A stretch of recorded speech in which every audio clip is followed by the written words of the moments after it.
All right, good morning, everyone.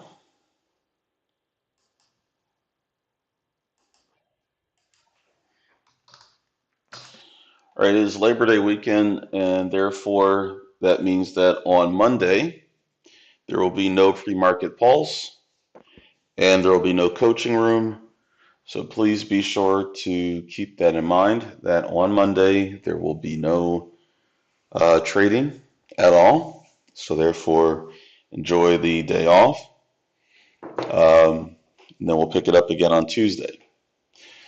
All right, so first thing, let's go ahead and look at what's happened as far as economic data for this Friday. Now, I mentioned yesterday we had a lot of data to be released, so here they are. At 8:30 a.m. Eastern, we had average hourly earnings month over month that came in at 0.2%. That was lower than expected. We have, or worse than expected, probably is the easier way to say it. We had non-farm employment change, which came in at 187,000. That is better than expected.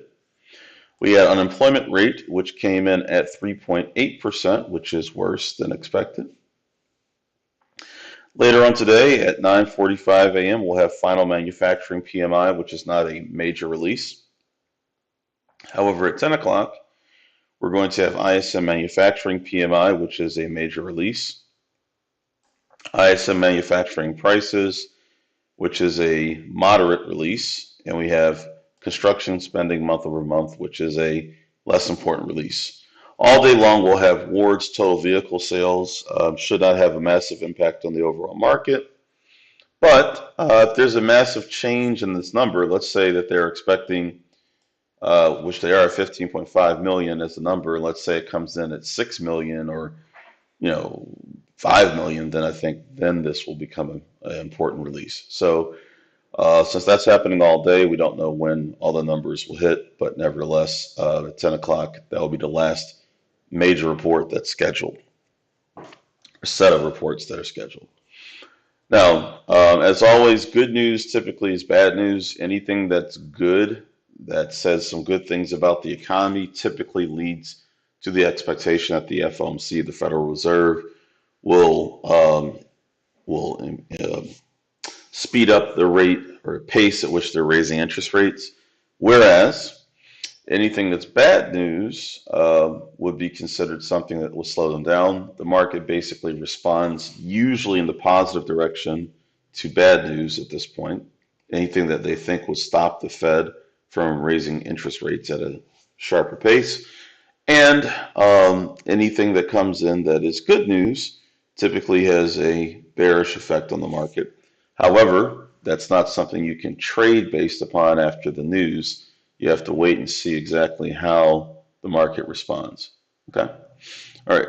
That being said, the market has responded so far from the first batch of news by moving up. This is the NASDAQ, the QQQ ETF, and as you can see, it's up. Yesterday, the NASDAQ was mostly positive, but not a good trend. It just was all over the place, but it did open down here, and it closed right there. So far, the market is more positive. We'll see what happens after the opening bell. Now, looking at stocks from yesterday, let's see what we had that was moving. First up, we had Broadcom, AVGO. Now, Broadcom was able to reach target number 2 right at the end of the day. Target number 2 was 923.62. It was able to reach target number 1 at 910.81 much quicker earlier in the session. It got pretty close to target number 2 towards the end of the session, but it was only at the very end that it actually got to it. All right, AMAT, Applied Materials, was able to reach target number 2 of 153.22, and then that was about it. It topped out just a little bit above there, so that one was a good mover. Next up is Amazon, AMZN, which also was able to reach its target number 2 of 138.12, and then top out slightly above that, so another good move there. Next up we have Qualcomm, which was able to reach target number 2 of 114.91. and then top out slightly above that, and then that was it. Cisco Systems was only able to get to target number 1, which was 57.49, and it stopped right there. Marvel was able to surpass its target number 1, topping out about halfway to target number 2, but then it basically got stuck at target number 1 at the end of the day. First Solar FSLR was able to reach target number 1 of 189.50. It did go about 40% of the way to target number 2, but never reached it. And like its peers, it ended up closing the day right around target number 1. See, Netflix never really got anywhere, so I won't bring it up on the screen. All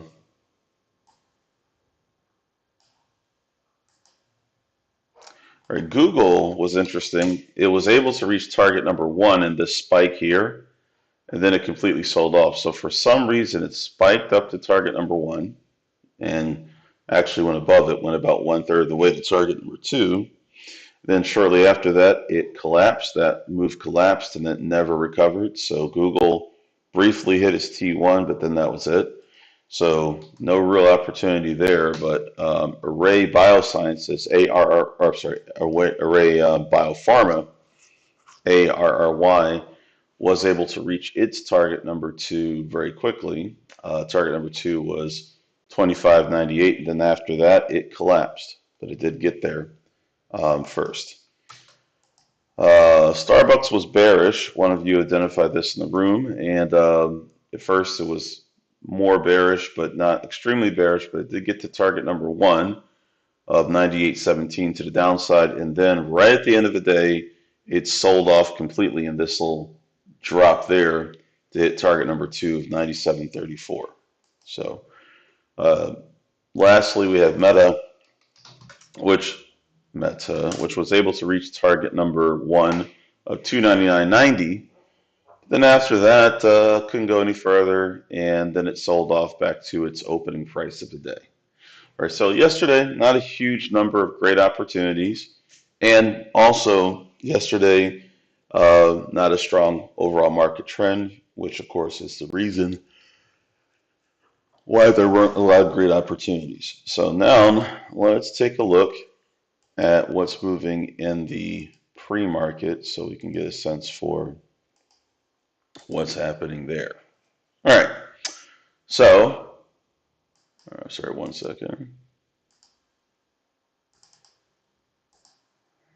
All right, so in our pre-market session so far, here's what I see. EOSE. Let's see, is this up because of a, no, it's not. All right, so EOSE is up. Currently it's up. Oh, sorry, I didn't chain this. Let me do that again. 1 second. Okay. ELC is currently up 46.75% on 10.4 million shares, trading above $1 per share, and it's a NASDAQ stock, so that will be added to our watch list for the pre-market since it meets all of our criteria. Now, what we're doing right now is building a pre-market list of stocks that are active, unusually active in the pre-market, very active. And we're hoping that one of them might make a very large move once the opening bell rings. If it does, then that tends to be a very large return for our effort. But most of the time, these stocks do not do much after the opening bell. They move, but they usually don't move well enough that it's worth looking at. So in short, we're considering them, but we understand that once the opening bell rings, most of these stocks will probably not do what we want. But sometimes they do, and when they do, it's really good. All right, next up we have MEDS, M-E-D-S. This is currently active. You can clearly see it's currently on the move up, trading 3.1 million shares, 86% up, and it's over $1 per share. So that definitely will be added to our radar, and it is currently very active. So we want to make sure we keep an eye on that. Looks like Tilray might be active. Let's find out. All right, so Tilray is up just under 6%, so just missed the minimum threshold of 6% positive or 6% negative. But it is trading 2.2 million shares, and it is trading above $1. I'll put this on the possibilities list, so we'll take a look at it once we get closer to the opening bell. But otherwise, at this stage, it does not fully qualify. So if you folks see any other stocks that meet our criteria, we need a NASDAQ listed stock only that's trading at least $1 per share. We need it to have at least 1 million shares in pre-market volume, and we need the price change to be at least a 6% gain or greater, or 6% loss or lower. So if you have any stocks that you see on your scans that meet all four of those criteria, and it must meet all four, please let me know in the chat and I'll go ahead and take a look. So again, NASDAQ listed stock must be trading at least 1 million shares in pre-market volume. That means it has to be doing that now, today. Must be currently at $1 per share or higher, and needs to have at least a 6% change in price, positive or negative. TIO is mentioned, so let's take a look and see what we got. Yep, that does qualify. Currently trading at about $1.10, so that checks off. It's a NASDAQ listed stock, trading 2 million shares plus, and it has a decline of at least 6%. It's down 13.96%. So we'll add TIO to our pre-market radar. Nancy mentions ME. Okay, that does qualify, Nancy. That is trading above a 6% gain, so that checks out, up 20%. 2.4 million shares, definitely checks out there. It's a NASDAQ stock trading above $1 per share, all good. So we will add ME to our radar as well. All right, any other stocks, folks? Let me know any other stocks that are NASDAQ listed, trading at least $1 per share at the moment, trading at least 1 million shares at pre-market volume at the moment, and are at least 6% up or 6% down. Any other stocks that meet those criteria? So far we have EOSE, MEDS, TIO, and ME. Those are the ones we currently have on our list.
Where do I find where the volume is? You have to look on your platform, your trading platform.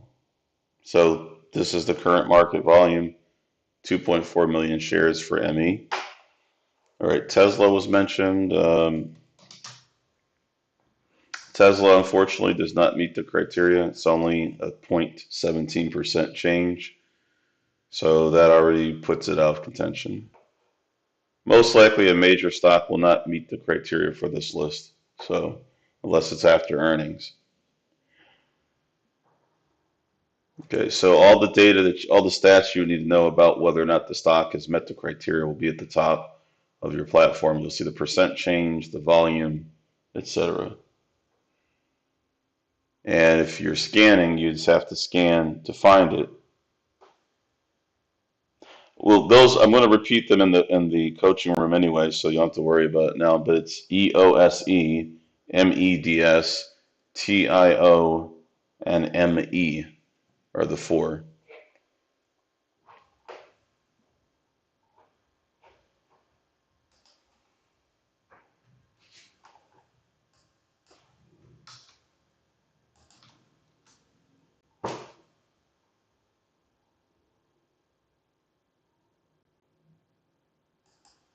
I don't know what crunched them together like that, but here.